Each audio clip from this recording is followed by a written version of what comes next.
Welcome to VB8 news. Medchal municipality ప్రాంతంలో శ్రీరంగవరం గ్రామంలో BJP తరపున డోర్ టు డోర్ ప్రచారం చేయడం జరిగింది. ప్రజల యొక్క నాడి ఎలా ఉందని చెప్పేసి వాళ్ళ గురించి తెలుసుకోవడం జరిగింది. జై బీజేపీ, జై మోడీ, పువ్వు గుర్తుకే గెలిపించుకుంటాం, ఈటెల రాజేందర్కి ఓటు వేస్తామని చెప్పేసి ప్రజలు నాడి జై బీజేపీ, జై బీజేపీ అని అంటున్నారు.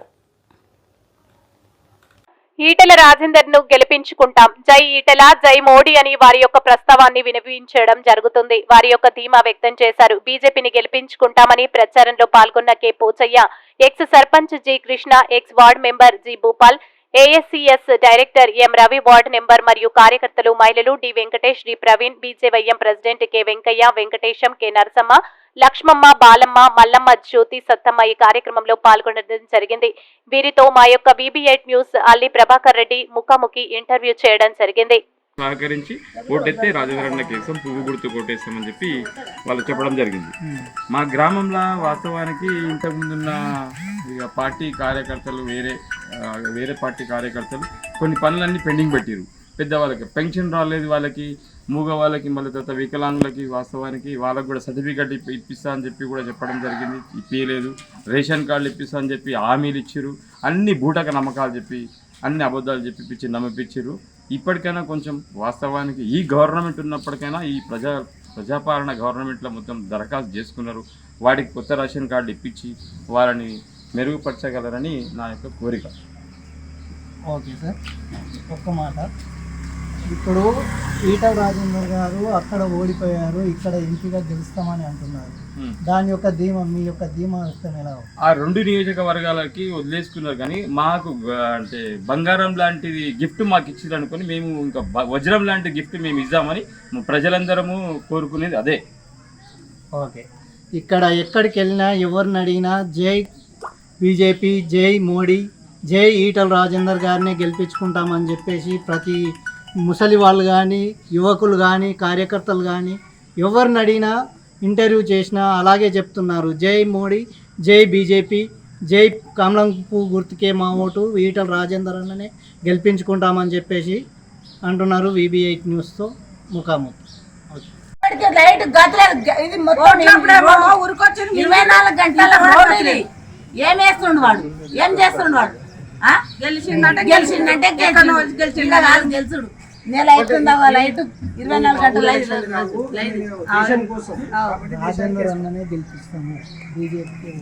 నేను చెప్తున్నా కదా. ఇప్పటికైనా రాజేందర్ని గెలిపిస్తాం, మోడీకే ఓటేస్తాం. అదే పువ్వుకైనా వేస్తామని చెప్తున్నా కదా. మేము ఇచ్చేదే అభిమాన్యం, పువ్వు గుర్తుకే ఓటు. జై కమలం, జై కమలం గుర్తుకే మన ఓటు, రాజేందర్కే మన ఓటు.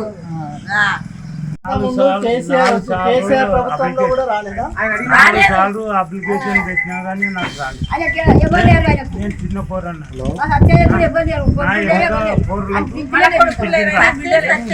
రాస్తారు, వాళ్ళకి ఇస్తారు. నా సొంతకి తీసుకెళ్ళలేదు, ఇప్పటికి రాలేదు. ఇక్కడ 4 సంవత్సరాల నుంచి కూడా పింఛన్ వస్తలేదని అప్లికేషన్ పెట్టినా కానీ పట్టించుకొని అధికారులు, టీఆర్ఎస్ ప్రభుత్వంలో కూడా పట్టించుకునే అధికారులు, ఇప్పుడు కూడా కాంగ్రెస్లో కూడా పట్టించుకునే అధికారులు 4 మాటలు కాంప్లీట్ చేసినా కానీ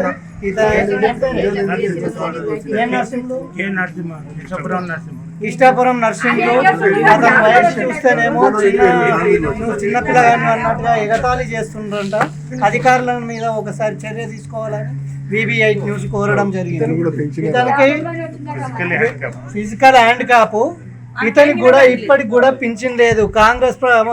కాంగ్రెస్ ప్రభుత్వం ఇప్పుడు వచ్చింది. గత 10 సంవత్సరాలు TRS ప్రభుత్వం ఉన్నా కానీ అధికారులు పట్టించుకోలేదు. ఇతనికి పింఛన్ కూడా వస్తలేదు. ఈయన చూస్తే మొత్తం వికలాంగుడు, మాటలు కూడా సరిగా రావడం లేదు. హ్యాండిక్యాప్, చెయ్యి బాగాలేదు, కాళ్ళు బాగాలేదు, నడవలేని పరిస్థితి, పని చేసుకోని పరిస్థితి, తిననీకి తిండికి కూడా చాలా ప్రాబ్లం అవుతుంది. గత 10 సంవత్సరాలు TRS ప్రభుత్వం చేసినా కానీ అధికారులు పట్టించుకొని అధికారులు కూడా ఇంత నిర్లక్ష్య ప్రభుత్వము ఎక్కడ కూడా చూడలేదని చెప్పేసి VB8 తరఫున నేను కూడా సవాల్ విసురుతున్నా కేసీఆర్కు. మళ్ళీ కాంగ్రెస్కు కూడా సవాల్ విసురుతున్నా. తప్పనిసరి ఇటువంటి వాళ్ళని గుర్తించి మరీ ఇంటింటికి తిరిగి ఒక టీంను పెట్టండి. ఇంద్రమ్మ పథకం ద్వారా ఇంద్రమ్మ ఒక యూనిట్ పెట్టి ఒక వార్డ్ మెంబర్న ఎవరిన ఒక మెంబర్ను పెట్టి ఇంటింటికి తిరిగి సర్వే చేయాలని చెప్పేసి వీబీఐ తరఫున కాంగ్రెస్కు సవాల్ విసరడం అవుతుంది. ఇటువంటి వాళ్ళని పట్టించుకోవాలి ప్రభుత్వము. ఇటువంటి వాళ్ళని పట్టించుకోక ఏదో మేము అది చేస్తాము, ఐటీ కడతాము, ఇది కడతామని చెప్పేసి నానా మాటలు చెప్పడం కాదు. ఓకే. భూపాల్, నేను డబుల్పూర్ పిఎస్సిఎస్ డైరెక్టర్గా మరోసారి. నేను సెంట్రల్లో నరేంద్ర మోడీ, గతంలో నేను గతంలో టీడీపీ టీఆర్ఎస్ స్థాయిలో పనిచేసిన కార్యకర్తలు. ఇప్పుడు నరేంద్ర మోడీ చేస్తున్న అభివృద్ధి పనులు కానీ ప్రజా సంక్షేమాలు కానీ, అందులో భాగంగా మల్కాజ్గిరిలో ఈటెల రాజేందర్ అనే మంచి వ్యక్తికి ఇవ్వడంతో నేను బీజేపీలో చేరడం జరిగింది. వాళ్ళ పనులకు ఇన్స్పైర్ అయ్యి ఈటెల రాజేందర్ అనే వ్యక్తి మన ఆర్థిక శాఖ మంత్రి తర్వాత ఆరోగ్య శాఖ మంత్రి ఉన్నప్పుడు ఆయన కరోనా టైంలో చేసిన సేవలు ప్రజలలో గుండెల్లో చిరస్థాయిగా ఉండే పని అది. ఇవాళ ఆయన పని చేయడు అని చెప్పడం మూర్ఖులు చెప్తారు. ఆయన పనితనము కరోనాలో ప్రాణాలను తెగించి హాస్పిటల్లో కానీ పేషెంట్లను పలకరించడంలో కానీ ఆత్మధైర్యం నింపిన ఏకైక వ్యక్తి ఈటెల రాజేందర్. అతను మాకు మల్కాజ్గిరికి ప్రాతినిధ్యం వహించడం చాలా అదృష్టంగా భావించి మేము స్వచ్ఛందంగా హార్డ్ వర్క్, అతని కోసం హార్డ్ వర్క్ సేవ చేసే నాయకుడు కావాలని అతని కోసం మేము ప్రజలలోకి వెళ్ళి ప్రజలల్లో అతను చేసిన పనులు చెప్తూ ఓట్లాడడం జరుగుతుంది. ఇక్కడ గడప గడపకి వెళ్ళిన ఉన్న కార్యకర్తలు, బూత్ యూత్ కార్యకర్తలు కానీ, అధ్యక్షులు కానీ, డైరెక్టర్స్ కానీ, కార్యదర్శులు కానీ ఎవరిని అడిగినా కానీ, గడప గడపకి వెళ్ళి ముసలి వాళ్ళని అడిగినా కానీ జై ఈటల, జై రాజేందర్ అన్న, పూల కమలం పువ్వు గుర్తుకే మా ఓటు అని ప్రజానాడి వినిపిస్తుంది శ్రీరంగవరంలో. గడప గడపకి వెళ్ళినా కానీ అలాంటి ఓన్లీ బీజేపీ తప్ప వేరే గుర్తు మాకు తెలియదు అని చెప్పి ప్రజలు అంటున్నారు. జై ఈటల అని అంటున్నారు. వీబీఐ న్యూస్తో ప్రతినిధి ఇంటర్వ్యూ. లైట్ గతలేదు, ఇది మొత్తం 24 గంటల రోడ్డు ఇది. ఏం వేస్తుండు వాడు, ఏం చేస్తుండు వాడు? గెలిచిందంటే గెలిచిండ కాదు, గెలుచుడు. నెల అవుతుందా లైట్ 24 గంటల రాజేందర్ అన్ననే గెలిపిస్తాము, బీజేపీకి ఓటేస్తాము. నేను చెప్తున్నా కదా, ఇప్పటికైనా రాజేందర్ని గెలిపిస్తాం, మోడీకే ఓటేస్తాం. అదే పువ్వుకైనా వేస్తామని చెప్తున్నా కదా. మేము ఇచ్చేదే అభిమాన్యం, పువ్వు గుర్తుకే ఓటు. పైకి ఎక్కుతాను గట్టిగా ముగ్గురు. జై కమలం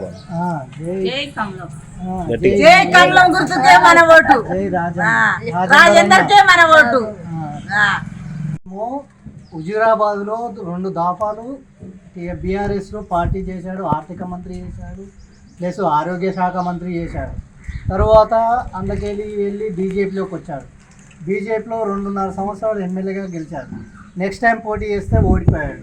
మరి ఇక్కడికి వచ్చి ఎంపీగా పోటీ చేస్తున్నాడు, అక్కడనే పనులు చేయండి. ప్రజల నాడు ఏమంటుందంటే అక్కడనే పని చేయలేడు, ఇక్కడికి వచ్చి ఎలా పని చేయగలుగుతాడు, ఎలా నిధులు తీసుకొస్తాడు? అతను కేంద్రం నుంచి వచ్చే నిధులు ఏవేవి నిధులు తీసుకోవడానికి రెడీ ఉన్నారు? రాజేందర్ అనేది పని చేయలేదు కాదు, కాకపోతే ఆయన వ్యక్తిగతంగా కేసీఆర్ నచ్చక కేసీఆర్కి ఏదో ప్రాబ్లం పడుతుంది, కేసీఆర్ వెళ్ళబట్టి తప్ప. కానీ రాజేందర్ పని చేయకపోతే ఉద్యమకారుడు. తెలంగాణలో ఒక ఫస్ట్ ఉద్యమం లేపింది అతనే. ప్రతి ఇంటింటికి తెలుసు రాజేందర్ అంటే, ఈటల రాజేందర్ అంటే ఎవరు. ఉద్యమకారుడు, తెలంగాణ గురించి ఎంతో కష్టపడ్డాడు. మన తెలంగాణలో గ్రామానికి గల్లీకి ఆయన చేయని పని అంటూ లేదు. ఇప్పుడు ఈరోజు అలా అనుడు కరెక్ట్ కాదు. రాజేంద్ర పని చేయకపోవడం ఏంది, పని చేశాడు. ఈరోజు కూడా మన సెంట్రల్లో ఎంపీ అవుతాడు, మినిస్టర్ అవుతాడు, 100% ఫండ్స్ చేశాడు. మన తెలంగాణలో మల్కాజ్గిరి నంబర్ 1 స్టేజ్లో పనులు చేశాడు. అది మా నమ్మకం ఉన్నది. నా పేరు కృష్ణ, శ్రీరంగవరం, అంటే ఎక్స్ వార్డ్ మెంబర్. ఇప్పుడు ప్రజెంట్ మన మండల బీసీ రైతు కార్యదర్శి. ఇప్పుడు ఇక్కడ బీజేపీ మండల మండల జనరల్ సెక్రటరీ. ఇది అధ్యక్షులు ఉంటారు, మన బీజేపీలో అధ్యక్షులు ఉండరు. ఏమన్నా గ్రామాధ్యక్షుడు. గ్రామాధ్యక్షులు ఉంటారు బీజేపీలో, బూత్ అధ్యక్షులు ఉంటారు. మా దగ్గర 4 బూతులు ఉన్నాయి. 4 బూతుల అధ్యక్షులు ఉన్నారు. ఒక అధ్యక్షుడు ఉన్నాడు. 4 బూత్ అధ్యక్షులు మా పార్టీలో అధ్యక్షులు, గ్రామ అధ్యక్షులు ఉన్నారు. న్యూస్ హైదరాబాద్ నుంచి వచ్చాము. మేము గ్రామ సర్వే నిర్వహిస్తున్నాము. BB8 న్యూస్ ప్రతినిధి ప్రభాకర్ రెడ్డి నా పేరు. సార్, ఇక్కడ బీజేపీ కానీ కాంగ్రెస్ కానీ, బీజేపీ తరఫునేమో ఈటల రాజేందర్ గారు ఎంపీగా నిలబడ్డారు. కాంగ్రెస్ తరఫునేమో పట్నం సునీత మహేందర్ రెడ్డి గారు నిలబడ్డారు. కాంగ్రెస్ మన టీఆర్ఎస్ తరఫునేమో బీఆర్ఎస్ తరఫున రాయుడి లక్ష్మారెడ్డి గారు నిలబడ్డారు. ఇక్కడ డోర్ టు డోర్ ప్రచారం చేస్తున్నారు కదా, ప్రజల నాడి ఎలా ఉంది? మంచి స్పందన ఉంది మాకు. Okay sir. నా పేరు కొర్రి పోచయ్య ముదిరాజ్. నేను శ్రీరంగవరం గ్రామ మాజీ సర్పంచ్, మేడ్చల్ మండల భారతీయ జనతా పార్టీ ప్రధాన కార్యదర్శిగా ఉన్నాను. ఇక్కడ డోర్ టు డోర్ ప్రచారం చేస్తున్నారు కదండి, ప్రజల నాడి ఎలా ఉంది?